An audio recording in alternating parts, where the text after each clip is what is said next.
বিসমিল্লাহির রহমানির রহিম।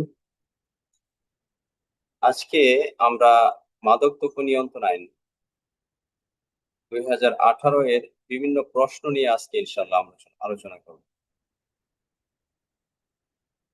তো মাদকদ্রব্য নিয়ন্ত্রণ আইনের যে অনেকগুলি প্রশ্ন আমরা এর আগেও পড়াইছিলাম কিছু প্রশ্ন, তো আজকে আমরা ইনশাআল্লাহ কিছু প্রশ্ন করানোর চেষ্টা করব। তো আমরা একটু স্ক্রিনটা শেয়ার করে দিতেছি, হ্যাঁ, শেয়ার করে দিলে আপনারা নিজেরাই প্রশ্নগুলি দেখতে পারবেন।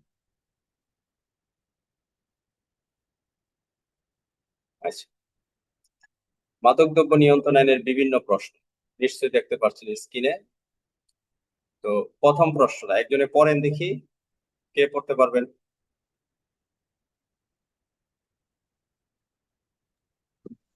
স্যার, মাদকদ্রব্য কাকে বলে? মাদকদ্রব্য আইনে বিনা পরোয়ানায় তল্লাশি পদ্ধতি আলোচনা করুন। স্যার, মাদকদ্রব্য 2-এর 29। আচ্ছা, আর এই আর আইনে মাদকদ্রব্য আইনে বিনা পরোয়ানায় তল্লাশি স্যার 23 স্যার। 23, রাইট। এটা আমরা যদি বিস্তারিত আলোচনা করতে যাই তাহলে আমরা দেখতে পারবো যে আসলে 23-এর কিন্তু অনেকগুলি পয়েন্ট আছে, তাই না? জি স্যার, 23-এর 1, 23-এর 1 ক খ গ, 23-এর 2। হ্যাঁ, রাইট। এই যে আমরা উত্তরগুলি আমরা একটু দেখে নেই তাহলে আমাদের সুবিধা হবে। মাদকদ্রব্য নিয়ন্ত্রণ আইন 2018 এর 2-এর 29-এ মাদক দ্রব্যের সংজ্ঞা, অর্থাৎ যে দ্রব্য সেবন করলে মানুষের নেশাগ্রস্ত হয়, শিশি স্মৃতিশক্তি কমে যায়, স্বাস্থ্যের ক্ষতি হয় এবং শারীরিক পরিবর্তন ঘটে তাকে মাদকদ্রব্য বলে। মাদকদ্রব্য নিয়ন্ত্রণ আইন 2018 এর 2-এর 29 দ্বারা হচ্ছে এই মাদকের সংজ্ঞা দেওয়া হয়েছে বা মাদকদ্রব্যের সংজ্ঞা দেওয়া হয়েছে, একই কথা। আচ্ছা, আর যদি আমরা এরপরে যাই যে বিনা পরোয়ানায় তল্লাশি, 23-এর 1 ক খ গ গ পর্যন্ত আছে। তো এইটা কিন্তু পরীক্ষার মধ্যে আসলে তখন আমাদের এইভাবে উত্তর লিখতে হবে। মাদকদ্রব্য নিয়ন্ত্রণ আইন 23-এর 1 দ্বারা অনুযায়ী পুলিশ অফিসার, মাদকের কর্মকর্তা, কাস্টম, বিজিপি বা ক্ষমতাপ্রাপ্ত অফিসার সন্দেহজনক স্থান যথাযথ কারণ লিপিবদ্ধ করে তল্লাশি করতে পারে 23-এর 1-এ। ঠিক আছে, খুবই সহজ জিনিস। আর 23-এর 1-এর কতে বলছে তল্লাশি কালে যদি কোনো প্রকার বাধাপ্রাপ্ত হয় দরজা জানালা ভেঙে তল্লাশি করতে পারবে। এটা হচ্ছে 23-এর 1-এর ক। আচ্ছা, মানে 1-এর ক আর কি। আর 23-এর 1-এর খতে বলছে তল্লাশিকালে সন্দেহজনক কোনো বস্তু যদি পাওয়া যায় সেটা আটক করতে পারবে, লেখা আছে, আমরা পিডিএফটাও দিয়ে দিব না, হ্যাঁ, সুন্দরভাবে পড়ে বলো। আর 23-এর 1-এর খতে বলছে যে সন্দেহভাজন ব্যক্তির দেহ তল্লাশি করতে পারে, এটা হচ্ছে 23-এর 1-এর গ। আর তল্লাশিকালে কোনো ব্যক্তিকে সন্দেহ হলে তাকে গ্রেপ্তারও করতে পারেন 23-এর 1-এর খ, ঘড়ির গ যেটাকে আমরা বলি। আর 23-এর 2-তে বলছে যে সূর্যাস্ত থেকে সূর্যোদয়ের মধ্যে যে কোনো সময় পুলিশ অফিসার তল্লাশি করতে পারবে, অর্থাৎ যে কোনো সময় সূর্যাস্ত থেকে সূর্যোদয়ের মধ্যে যে কোনো টাইমেই পুলিশ অফিসার তল্লাশি করতে পারবে। এই হচ্ছে 1 নম্বর প্রশ্ন গেলে। তো মাদকদ্রব্য নিয়ন্ত্রণ আইন তো আমরা আগে পড়াইছি, তো এই জন্য আশা করি যে অতি সহজে এটা বাইরে যাবে। আচ্ছা, 2 নম্বর প্রশ্নটা একটু বলেন দেখি একজনে। এই যে 302 নম্বর।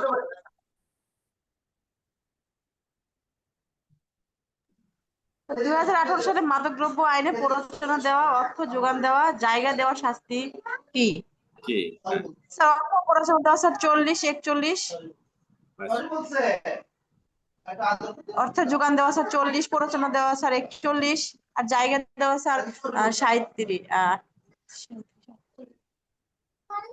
Sir 37 sir. আচ্ছা, আমরা ঠিক আছে। এইখানে আপনার মাদকদ্রব্য নিয়ন্ত্রণ আইন 2018 এর যদি কোনো ব্যক্তি মাদকদ্রব্য আইনে কোনো অপরাধ করার জন্য প্ররোচনা দেয়, প্ররোচনা দিলে তখন তার শাস্তি হবে 41 ধারা। আর অর্থ যদি যোগান দেয়, অর্থ দেয় কোনো ব্যক্তি, যে অর্থ দিল, টাকা পয়সা দিল কিংবা অন্য কোনো জিনিসপত্র দিল, তখন তার শাস্তি হবে 40 ধারা অনুযায়ী। আর জায়গা দেওয়ার শাস্তি, মাদকদ্রব্য নিয়ন্ত্রণ আইন কোনো অপরাধের জন্য যদি কোনো জায়গা দেয় তখন তার শাস্তি হবে মাদকদ্রব্য নিয়ন্ত্রণ আইনের 38 ধারা। এবার 2018 সাল মাদকদ্রব্য নিয়ন্ত্রণ আইনের দেহ তল্লাশির বিধান। আচ্ছা, দেহ তল্লাশির বিধানটা কত ধারা মনে আছে? স্যার 24 24 ধারা। ধারা। স্যার 24 ধারা। 24, ভেরি গুড। 24-এর পয়েন্টগুলি বলতে পারবেন কেউ?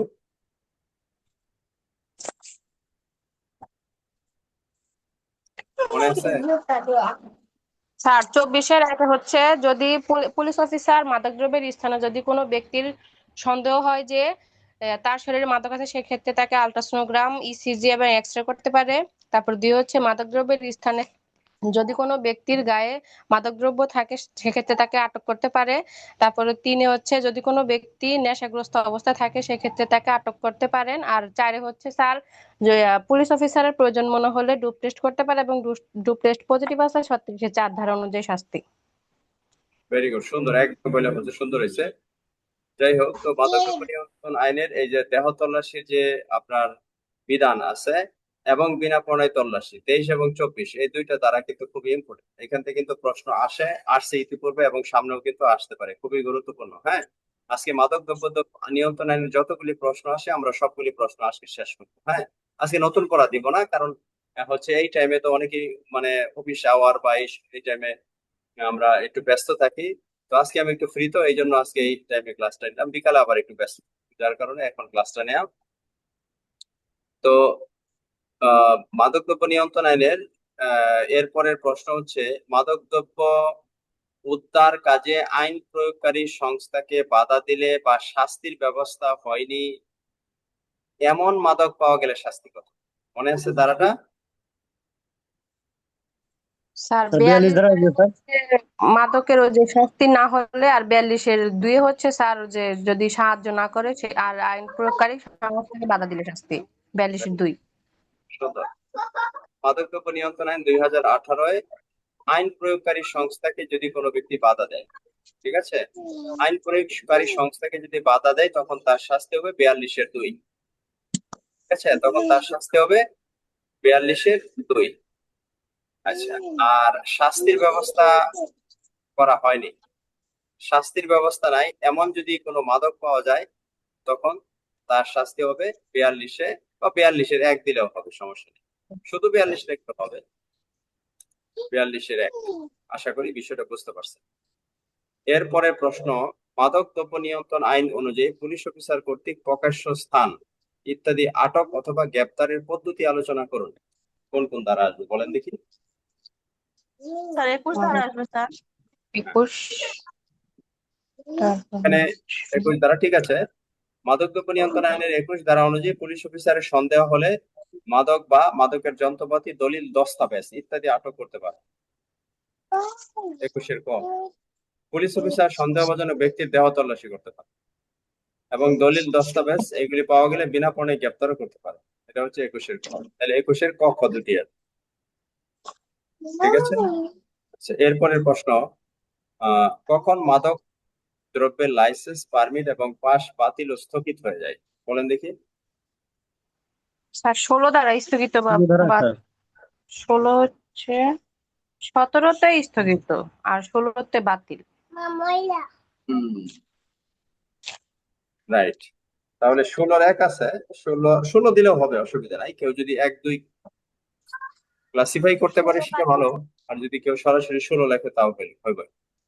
মাদক নিয়ন্ত্রণ আইন 16-1 দ্বারা অনুযায়ী যদি কোনো ব্যক্তি মাদক দ্রব্যের লাইসেন্স, পারমিট শর্ত লঙ্ঘন করে, তাহলে তার লাইসেন্স, পাস বা বাতিল বাতিল করা হয়। এটা হচ্ছে 16-র 1-এ বলছে বাতিল করা হয়। আর 17-র 1-এতে বলছে যদি লাইসেন্স এর দেয়া কোনো শর্ত যদি কোনো ব্যক্তি লঙ্ঘন করে, তখন তার লাইসেন্স স্থগিত হয়ে যায়, ঠিক আছে। স্থগিত হইলে আবার 60 দিন পর্যন্ত স্থগিত রাখতে পারে। আচ্ছা, এরপরে প্রশ্ন, মাদকের দোকান, পানশালা বন্ধ করার পদ্ধতি, দোকান বন্ধ করার পদ্ধতি সহজ ভাষায়, এটাও ইম্পর্টেন্ট। এটা কত দ্বারা? দোকান বন্ধ করার ক্ষমতা 19 ধারা স্যার। 19 দ্বারা, ভেরি গুড। তাহলে মাদকদ্রব্য নিয়ন্ত্রণ আইনের যে দোকান যে বন্ধ করবে, তখন এই ক্ষেত্রে ম্যাজিস্ট্রেট, পুলিশ অফিসার, ম্যাজিস্ট্রেট বা সংশ্লিষ্ট আইন শৃঙ্খলা রক্ষা বা সরকারের প্রয়োজনে মাদকের দোকান 30 দিন পর্যন্ত বন্ধ করতে পারে। তবে এটা এখানে একটি শর্ত আছে, যে আমি সরাসরি বলে দিলাম যে পুলিশ অফিসার, কিন্তু এটা কিন্তু আপনার সকল ধরনের আপনার পুলিশ অফিসারে কিন্তু পারবে না দোকান বন্ধ করতে। পুলিশ অফিসার বলতে কমিশনার লাগবে, পুলিশ কমিশনার। আর যদি ম্যাজিস্ট্রেট হয় তখন সব ম্যাজিস্ট্রেটও পারবে না, জেলা ম্যাজিস্ট্রেট হওয়া লাগবে। ঠিক আছে, এই জন্য মানে এই বিষয়টা একটু জানা থাকতে হবে আর কি। তাহলে মাদকের দোকান বন্ধ করতে গেলে এই সিনিয়র যে পুলিশ কমিশনার লাগবে, সব পুলিশে পারবে না। পুলিশ কমিশনার অথবা জেলা ম্যাজিস্ট্রেট যদি মনে করে তখন দোকান বন্ধ করতে পারে।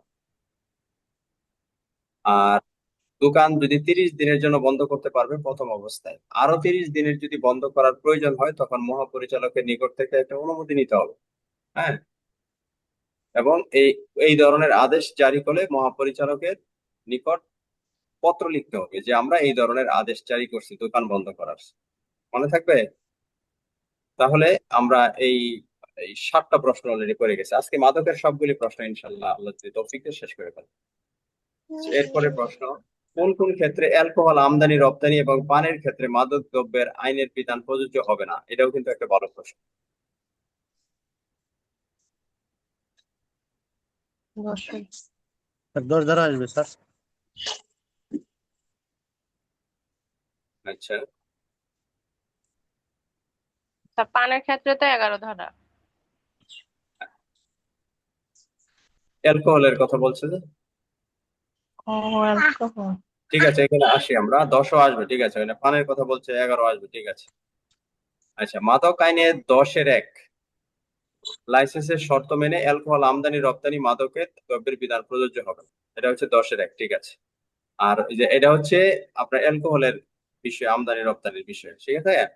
আর পানের বিষয়ে যেটা হচ্ছে এটা হচ্ছে 11, এটা তো আপনারা পড়ছেনই। 11তে বলছে ওই যে সিভিল সার্জন বা সরকারি হাসপাতালের সহযোগী অধ্যাপকের ব্যবস্থাপত্র অনুযায়ী কোনো ব্যক্তি নির্ধারিত পরিমাণ মাদক সেবন করতে পারবে, আমরা তো পড়ে আসছিলাম এটা।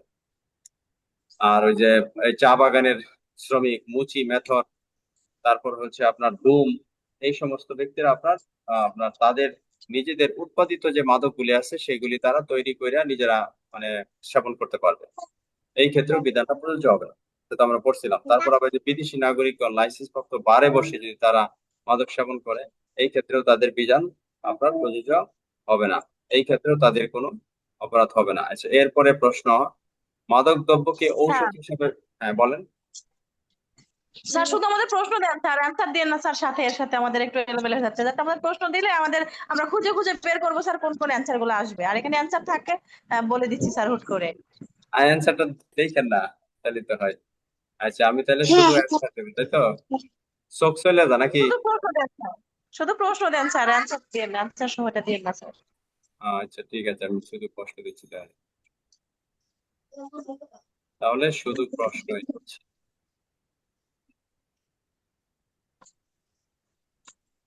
আচ্ছা, শুধু প্রশ্ন না? আচ্ছা,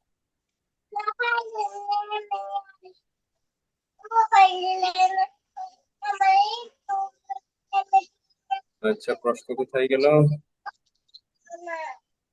এই যে প্রশ্ন, কত নম্বর গিয়েছিলাম? আচ্ছা, অ্যালকোহল, এই যে এবার এই যে 9 নম্বর প্রশ্ন বলেন। প্রশ্ন 9 নম্বরটা বলেন।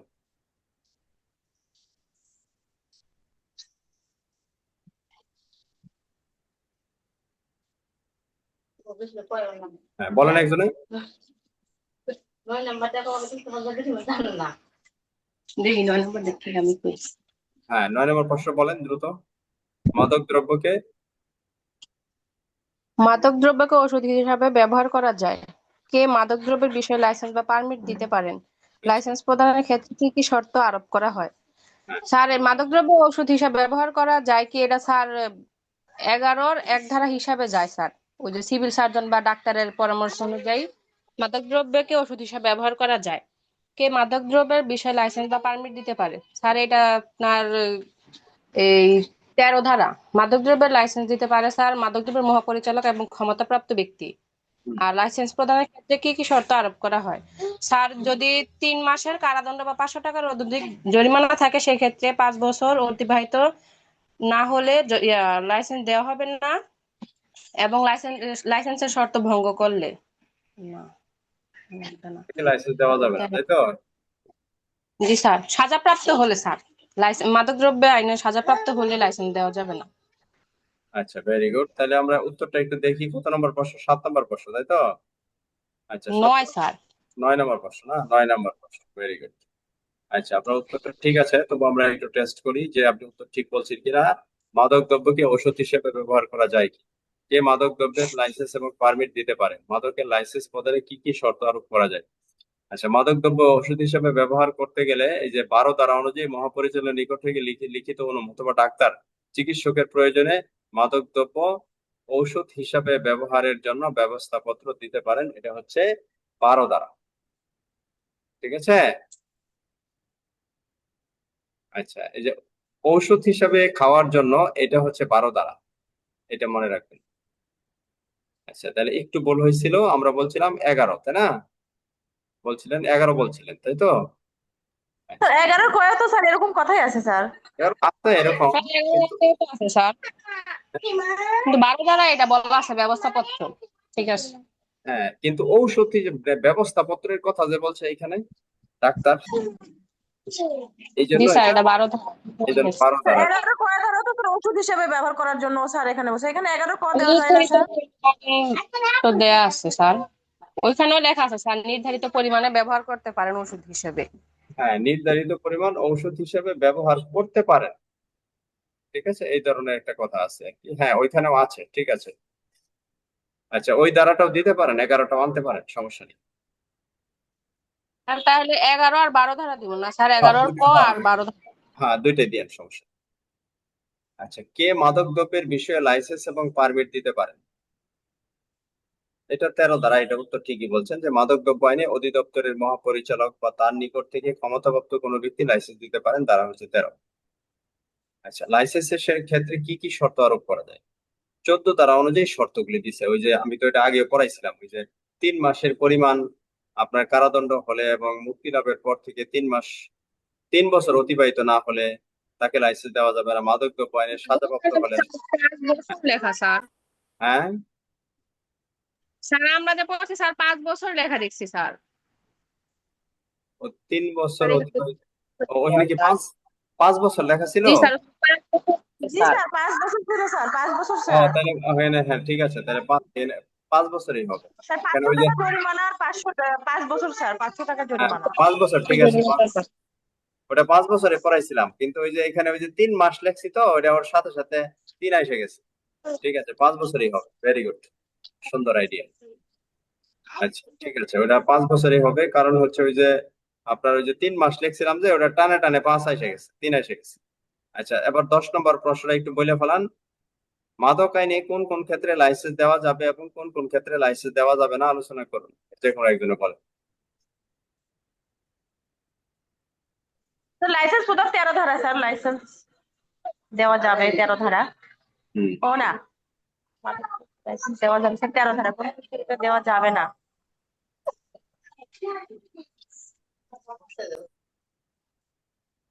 স্যার এটা কি স্যার 14 ধারায় আসে স্যার? 14 ধারায় আসে মনে হয় স্যার, 13 আর 14 স্যার। যদি শর্ত ভঙ্গ করে তাহলে লাইসেন্স দেওয়া যায় না। আচ্ছা, মাদক দ্রব্য নিয়ন্ত্রণ আইনে কোন ক্ষেত্রে লাইসেন্স দেওয়া যাবে এবং কোন ক্ষেত্রে লাইসেন্স দেওয়া যাবে না? খুবই সহজ উত্তর, মাদক দ্রব্য অধিদপ্তর মহাপরিচালক ক্ষমতাবান অফিসার নির্ধারিত শর্ত সাপেক্ষে ফিস প্রদান পূর্বক তাকে লাইসেন্স দিতে পারে। ঠিক আছে। আচ্ছা, নির্ধারিত ফিস বা পরিমাণ যদি সে আদায় করে তখন তাকে লাইসেন্স দেওয়া যাবে। আচ্ছা, লাইসেন্স বা পারমিটের মেয়াদ সংশ্লিষ্ট অর্থ বছর পর্যন্ত বলবৎ থাকে। পারমিট বা লাইসেন্স পরপর 3 বছর নবায়ন করা না হলে পুনরায় তাকে নবায়নযোগ্য হবে বলে বিবেচিত হবে না। এটা 13 ধারা। এখন এটা হচ্ছে লাইসেন্স দেওয়া যাবে এই ক্ষেত্রে, কোন ক্ষেত্রে দেওয়া যাবে? নির্ধারিত ফি প্রদান পূর্বক তাকে লাইসেন্স দেওয়া যাবে, এটা 13 ধারাই বলছে। এখন কোন ক্ষেত্রে দেওয়া যাবে না? ওই দেওয়া যাবে না তো একটু আগে পড়ছেন, ওই যে মুক্তি লাভের পর থেকে 3 মাস কারাদণ্ড হলে বা 500 টাকা জরিমানা মুক্তি লাভের, এই যে এইখানে আবার ঠিক মতো লেখা আছে, দেখতে পাচ্ছেন যে 3 মাস কারাদণ্ড বা 500 টাকার অধিক জরিমানা হলে মুক্তি লাভের পর থেকে 5 বছর অতিবাহিত না হলে তাকে লাইসেন্স আরোপ করা যাবে না। ওইখানে ওই যে টানে টানে এসে গেছে, ওইখানে 3 লিখছি, লিখতে লিখতে গিয়ে মানে 3 এসে গেছে, এটা ঠিক আছে, এই যে 5 বছর। আচ্ছা, আর কখন দেওয়া যাবে না? মাদক দ্রব্য নিয়ন্ত্রণ আইনে যদি সে সাজাপ্রাপ্ত হয় তাই ক্ষেত্রে দেওয়া যাবে না। আচ্ছা, এর পরের প্রশ্ন, আপনার মাদক দ্রব্য বাজেয়াপ্ত ও বাজেয়াপ্তের পদ্ধতি আলোচনা করুন, পারেন এটা? স্যার 26 আর 27 ধারা, বাজেয়াপ্ত হচ্ছে 26 ধারা, বাজেয়াপ্তি 27 ধারা। ঠিক আছে। আচ্ছা, বাজেয়াপ্ত এই যে লেখা আছে, ঠিক আছে, অসুবিধা নাই। 26 দ্বারাই আসবে এবং 27 আসবে, ঠিক আছে, ভেরি গুড।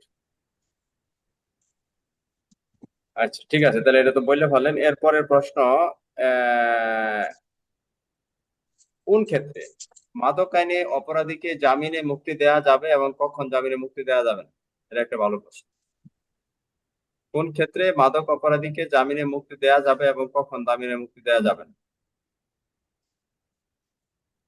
স্যার 47 ধারায় বলা আছে স্যার, জামিন 47 সংক্রান্ত। ধারা বলো। 47-এ বলা আছে জামিনে মুক্তি দেওয়া যাবে এবং জামিনে মুক্তি দেওয়া যাবে। আচ্ছা, ঠিক আছে, কিছু আছে এগুলির ক্ষেত্রে জামিনে মুক্তি দেওয়া যাবে এবং জামিনে দেবে, ঠিক আছে, অসুবিধা নেই। আচ্ছা, মাদক আইনে কি কি কমিটি গঠন করা হবে, এই কমিটির দায়িত্ব সম্পর্কে আলোচনা করুন। কমিটি গঠনটা কত? স্যার 63 ধারা মনে হয়, 63। তারা কি কি কমিটি মনে আছে? কয়টা কমিটি মোট? স্যার 4টা। চারটা কমিটি। চারটা কমিটি কি কি? স্যার স্যার জেলা উপজেলা মুখস্থ করি নাই। আর জেলা না, জাতীয় মাদকদ্রব্য বিরোধী কমিটি, তারপরে হচ্ছে এই জাতীয় মাদক বিরোধী কমিটি, উপদেষ্টা কমিটি, তারপরে জেলা উপদেষ্টা কমিটি, তারপরে হচ্ছে উপজেলা উপদেষ্টা কমিটি, যে মাদক বিরোধী উপদেষ্টা কমিটি স্যার। আচ্ছা, এখানে প্রশ্ন একটু চালাকি করে লিখে পারবে। এখন কিছু কিছু জিনিস আছে দেখা যাচ্ছে যে আমরা মুখস্থ করি না, হ্যাঁ, কিন্তু আইডিয়ার উপরে আমরা লিখে ফেলবো। মাদক দ্রব্য আমি আইনে স্যার জাতীয় জেলা উপজেলা এগুলো মুখস্থ করে রাখছি স্যার। এইভাবে মুখস্থ করবেন, তাইলে কিন্তু আপনি মানে মনে থাকবে। প্রথমে কি, মাদক দ্রব্য নিয়ন্ত্রণ উপদেষ্টা কমিটি, তার মানে কি এটা সবচেয়ে বড় কমিটি। তারপর হচ্ছে জাতীয় মাদক বিরোধী কমিটি, জাতীয় সরকারি পর্যায়ে জাতীয়। তারপর হচ্ছে জেলা মাদক দ্রব্য, উপজেলা মাদক দ্রব্য, এই তো সেটটা হয়ে গেছে। জেলা, উপজেলা, জাতীয় হয়ে গেল তিনটা, আর একটা শুধু অতিরিক্ত মাদক দ্রব্য নিয়ন্ত্রণ উপদেষ্টা কমিটি, এই অতিরিক্ত। তাহলে এই যে চারটা কমিটি গঠন হবে। এখন এই কমিটির কাজ কি? এখন কমিটির কাজ তো আপনারা মুখস্থ করেন নাই, মুখস্থ করছেন, একটু টেকনিক্যালি একটু লিখবেন যে সরকার কর্তৃক নির্ধারিত দায়িত্ব পালন করবে। এটা তো একটা পয়েন্ট হয়ে গেল, এরকম যদি প্রশ্ন আসে আর কি। আচ্ছা, ঠিক আছে, যে কার্য নির্ধারিত পদ্ধতিতে সরকার দায়িত্ব পালন করবে, মাদক যাতে ছড়ায় না যায় তারা প্রয়োজনীয় ব্যবস্থা করবে, সরকারকে পরামর্শ দিবে, কিংবা তারা এই মাদক দ্রব্য কিভাবে ছড়াইতেছে এই জন্য তারা ধারা কি দেবো স্যার? ধারা কি 63 ধারাই দেবো? ওই ধারা একটাই, অন্য কোনো ধারা নেই। আচ্ছা, যদি এই ধরনের প্রশ্ন আসে, আনকমন তো প্রশ্ন আসে না, যদি আসে আর কি। আচ্ছা, এরপরে প্রশ্ন, মাদক নিয়ন্ত্রণ করার জন্য সরকারের পদক্ষেপ সমূহ কি কি? এই আইনে সমস্যা দেখা দিলে করণীয় কি? বলেন দিয়ে উত্তরটা। মাদক নিয়ন্ত্রণ আইনে সরকারের পদক্ষেপ সমূহ কি কি? এই আইন প্রয়োগে সমস্যা দেখা দিলে করণীয়। স্যার 67 ধারা আসবে স্যার। সরকারের পদক্ষেপ 67 একটা ধারা আরো। সরকারের পদক্ষেপ তো স্যার ওই যে 4 ধারা আছে, মাদকদ্রব্য কার্যালয়ে 5 হয়েছে স্যার, মাদকদ্রব্যের কার্যালয় অধিদপ্তর 6 আছে স্যার, আপনার মাদকদ্রব্য কার্যালয়ের অধিদপ্তরের কার্যাবলী 7 মহাপরিচালক নিয়োগ, 8 হচ্ছে স্যার আপনার ওই যে কর্মচারী নিয়োগ। এটা না স্যার সরকারের পদক্ষেপ সমূহ? আচ্ছা, এখন বলছেন ঠিক আছে, কয়েকটা ধারা আসছে, কিন্তু এটা একটু গুছায় লিখতে হবে যে সরকারের পদক্ষেপ কি কি? সরকার কি কি পদক্ষেপ নিচ্ছে? মাদক দ্রব্য নিয়ন্ত্রণের জন্য সরকার একটা অধিদপ্তর করছে, অধিদপ্তর করছে না? মাদক দ্রব্যের অধিদপ্তর কত ধারা? 4 ধারা। 4 ধারা। স্যার তাহলে স্যার মাদক দ্রব্য নিয়ন্ত্রণ আইন এর পদক্ষেপ, সরকারের পদক্ষেপের মধ্যে 4 ধারা লিখবেন যে সরকার পদক্ষেপ গ্রহণ করছে 4 ধারা অনুযায়ী অধিদপ্তর গঠন করছে। তারপর অধিদপ্তরের কার্যালয় স্থাপন করছে ঢাকায় অথবা অন্য কোনো ধারা। জায়গায়, হ্যাঁ। তারপর কার্যাবলী, এটা দেওয়ার দরকার নাই, কার্যাবলী তো কাজ করবে, এটা এটা আসবে। তারপরে যে মহাপরিচালক নিয়োগ দিচ্ছে, কে নিয়োগ দিচ্ছে? সরকারের কাজ, 8 সরকার ধারা। নিয়োগ দিচ্ছে, হ্যাঁ। তারপর আবার কর্মচারী নিয়োগ দিচ্ছে, এটাও তো সরকারের কাজ, তাই না? 8 ধারা। হ্যাঁ। তারপর সরকার ট্রাইব্যুনাল তৈরি করছে মাদক দ্রব্য, যাতে মাদক দ্রব্য, হ্যাঁ। তারপর আবার কমিটি গঠন করছে, হ্যাঁ।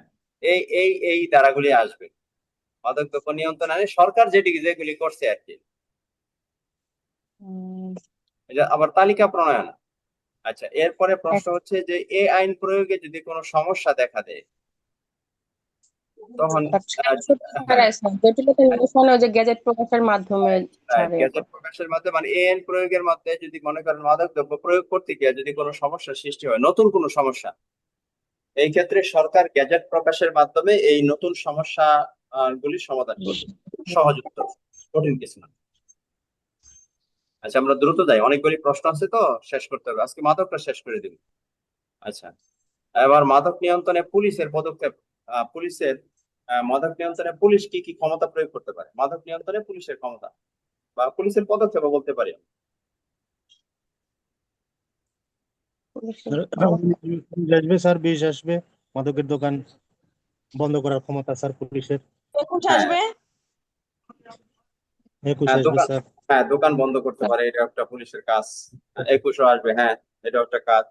29 তো আছে, আবার স্যার দেহ তল্লাশি করতে পারে, তারপর বিনা হ্যাঁ পরোয়ানা এটাও তো কাজ। তল্লাশি স্যার। হ্যাঁ রাইট, এটাও বিনা তল্লাশি কোনো করতে পারে। তল্লাশি। হ্যাঁ বিনা মূল্যে বেশ। তল্লাশি, হ্যাঁ পুলিশের কাজ। ভেরি গুড, সুন্দর আইডিয়া, এই তো পারতেছেন। আচ্ছা হ্যাঁ পুলিশের দেহ তল্লাশি করে, এটাও তো পুলিশের কাজ। তারপর হচ্ছে আপনার বিনা পরোয়ানায় তল্লাশি করে, এটাও পুলিশের 29 কাজ। ধারা মনে হয় স্যার আসবে স্যার, 29 ধারা স্যার, মাদকদ্রব্য বা ব্যক্তিকে আটকের পর তো থানার ভারপ্রাপ্ত কর্মকর্তার নিকট যত দ্রুত সম্ভব স্যার দিয়ে দেওয়া হয় না স্যার? হ্যাঁ 29 ধারা। পুলিশের যে ক্ষমতাগুলি আছে, যে পুলিশের এটাই হচ্ছে মাদক দ্রব্য নিয়ন্ত্রণ আইনে পুলিশের মানে নিয়ন্ত্রণের জন্য পুলিশে কি কি ক্ষমতা প্রয়োগ করতে পারে। ঠিক আছে, হয়েছে। আচ্ছা আচ্ছা এরপরে আচ্ছা এই আইনে জড়িত অন্য অপরাধীর বিচার, এটা কিভাবে করা হবে? মাদকের সাথে জড়িত অন্য অন্য অপরাধীর বিচার। স্যার এটা 50 ধারা আছে। স্যার 50 আসবে। হ্যাঁ মাদক আইনে জড়িত অন্য অপরাধের বিচার 21 সাথে 21 ট্রাইব্যুনালে হবে। 21 আচ্ছা এই আইনে আদালত কি বিচার স্থগিত রাখতে পারে? বিচার কার্যক্রম স্থগিত রাখতে পারে কি? জি স্যার, রাখতে পারে পারে স্যার। স্যার, 29 ধারা। তবে স্যার 3 দিনের বেশি নয়। 3 দিনের বেশি না। রাইট, এটা 49 ধারা। হ্যাঁ আচ্ছা আচ্ছা এই মাদক আইনে বিচার নিষ্পত্তি সময়সীমা সম্পর্কে আলোচনা করুন। পারেন এটা বিচার নিষ্পত্তি এটা কি সময়সীমা? ধারা? এটা 51 স্যার, 90 51 ধারা। 30। আর এটা একটা ফর্মুলা আছে, সহজ জিনিস। প্রথমে 90 90 30 30 15। 15, হ্যাঁ 90 30 15। ঠিক আছে। কিন্তু স্যার ওই যে সাইবার সুরক্ষায় আবার 90 15 30। হ্যাঁ সাইবার সুরক্ষা অধ্যাদেশ তো আপনার এই নতুন আসছে, যাই হোক। এই আইনে মানে আটককৃত ব্যক্তির অর্থ কিভাবে নিষ্পত্তি করবে? এই আইনে আটককৃত স্যার ব্যক্তি এটা 33 ধারা, যে আপনার 33 ধারা হ্যাঁ লন্ডারিং আইনের এটা স্যার করে। অর্থাৎ ওই যে আপনার আটককৃত অর্থ নিষ্পত্তি, ওই যে 34 মনে হয়। অর্থাৎ টাকা পয়সা অর্থ সম্পদ অর্জন করেছে, জমাকৃত অর্থ হস্তান্তর করতে নিষেধ করতে পারে। এটা হচ্ছে স্যার এটা 33 34 দুইটাই আসবে স্যার। স্যার ব্যাংক হিসাব নিষ্ক্রিয়করণ হচ্ছে স্যার 33, আর 34 তে সম্পত্তি বা ওই টাকা পয়সা হস্তান্তর নিষেধ করুন। হস্তান্তর নিষিদ্ধ। ঠিক আছে। আচ্ছা মাদক অপরাধে জড়িত ব্যক্তি ও বস্তুর বিধান। আচ্ছা এটা গেল এটা। ওই যে মাদক অপরাধে জড়িত ব্যক্তি বা বস্তুর বিধান, এটা তো বলছেনই। আচ্ছা এরপরে হচ্ছে মাদক দ্রব্য আটক করার পদ্ধতি, বাজেয়াপ্ত বা আটকের পদ্ধতি। 27 ধারা আসবে। বলছেন এটা বাজেয়াপ্তকরণ, বিলিবন্দেজ। জি স্যার, 27 ধারা। আটক করে ধারা ছাড়া। 35। হ্যাঁ আটক করার পদ্ধতি যে 27 করছেন। আচ্ছা মাদক আইনে 27। তল্লাশি, আচ্ছা তল্লাশি এবং পরোয়ানা ছাড়া তল্লাশি পদ্ধতি, এটা স্যার কত? 23 24। 22 আর 23। 22 23। হ্যাঁ না এটা তো দেহ তল্লাশি আসলে 24 আসতো, দেহ তল্লাশি না তো, এটা শুধু তল্লাশি স্যার এবং তল্লাশি। স্যার 22। 22 হচ্ছে আপনার পরোয়ানা সহ, আর 23 হচ্ছে পরোয়ানা ছাড়া, তাই না? জি স্যার। আচ্ছা এই গেল এটা। তারপর হচ্ছে আপনার মাদক আইনে আহ মাদক এর দোকান কে বন্ধ করতে পারে, কতদিনের? এটা এই প্রশ্ন তো পড়ছেনি, মাদক আইনে কে, এটা পড়ছেন তো। আচ্ছা 19 এরপরে ধারা। প্রশ্ন প্রায় শেষের দিকে। আচ্ছা মাদক খাওয়ার অনুমতি কে দিতে পারে ও কাকে দিতে পারে? ব্যবস্থা মানে এটা বলেন, মাদক খাওয়ার অনুমতি কে দিতে পারে এবং কাকে দিতে পারে? তো সিভিল সার্জন স্যার 12 ধারায় স্যার, 12 আসবে ধারা স্যার। স্যার। একজন ডাক্তার। হ্যাঁ সিভিল সার্জন সব ডাক্তারে তো আর পারবে না, তাই না? দেখি সব ডাক্তারই পারবে মাদক খাওয়ার অনুমতি দিতে, চিকিৎসা পত্র দিতে? সিভিল না স্যার, সার্জন অধ্যাপক পদে স্যার, অধ্যাপক অধ্যাপক। সহযোগী অধ্যাপক, তাই না? সহযোগী অধ্যাপক আর হচ্ছে আরেকজন আছে সিভিল সার্জন। এই দুইজন ব্যক্তি Civil মাদক surgeon। খাওয়ার জন্য অনুমতি দিতে পারবে, আর অন্য কেউ অনুমতি দিতে পারবে না এই মাদক খাওয়ার জন্য। এই হচ্ছে মাদকদ্রব্য নিয়ন্ত্রণ আইনের মোটামুটি সব ধারাগুলি কিন্তু টাচ করছে প্রশ্ন।